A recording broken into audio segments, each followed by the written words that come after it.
Ce matin, on a accueilli une visite avec à peu près 45 jeunes qui s'intéressent en fait à la méthanisation de manière tout à fait pédagogique au sein d'un projet dans leurs établissements respectifs. Et aujourd'hui, le but du jeu, réellement, c'était de leur expliquer un petit peu le cheminement de la matière première vers le produit fini. Voilà.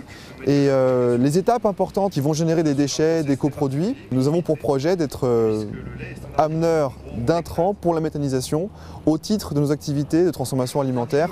Aujourd'hui, quand on met 100 litres de fabrication de lait, par exemple pour en retirer du fromage, on va récupérer 80 litres de petit lait, un liquide chargé de protéines qui est impliqué dans la seconde transformation alimentaire et qui est récupéré par un transporteur 1 ou 2 fois par semaine dans notre cours. C'est-à-dire qu'aujourd'hui, on fonctionne encore comme ça, mais demain, ce que peut nous apporter le projet de méthanisation en partenariat avec la communauté de communes du Pays Rochois, ce serait de pouvoir évacuer ces coproduits, les intégrer au processus de méthanisation. On va réduire notre impact sur l'environnement. Au collège, on a une dizaine d'élèves qui se sont inscrits volontairement à un atelier sciences. Et cette année, on avait prévu de travailler sur le lait.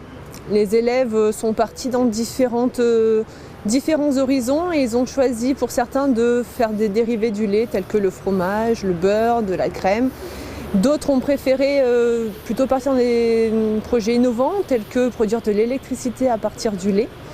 Et c'est là qu'au fil des recherches, ils ont découvert que la méthanisation du petit lait existait. Les élèves découvrent du coup qu'avec un produit du quotidien, le lait, on peut tout à fait produire un carburant.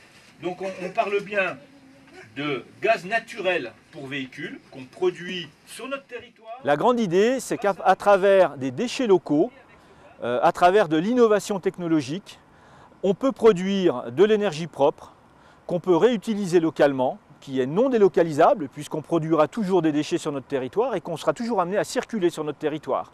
Dans une situation où aujourd'hui, dans la vallée de l'Arve, on a des problématiques de qualité de l'air, c'est un des outils importants pour arriver aux objectifs du plan de protection de l'atmosphère qui est mis en place par l'État dans notre vallée. Ce dispositif peut être dupliqué un petit peu partout en France à partir du moment où on va avoir des territoires qui produisent des boues et éventuellement des déchets agroalimentaires qui peuvent être méthanisés en station d'épuration. C'est la première fois aussi en France qu'une station d'épuration qui va produire du biométhane permet de réaliser un réseau et finalement de créer de l'infrastructure publique pour distribuer en gaz une commune non équipée de réseau public. Tout ce biométhane qui sera injecté sera comptabilisé par le réseau GRDF qui permettra donc de produire un certificat de garantie d'origine comme quoi notre gaz est bien du biométhane et ce biométhane peut être revendu pour un usage bio-GNV, donc gaz naturel pour véhicules, non polluant, complètement décarboné pour l'environnement. Et ça, c'est le gros plus de cette labellisation. Cette opération au tout, c'est un peu plus de 3 millions d'euros pour une communauté de communes de 27 000 habitants. Bien évidemment, on n'a pas sauté dans l'inconnu. On a fait un programme, un projet.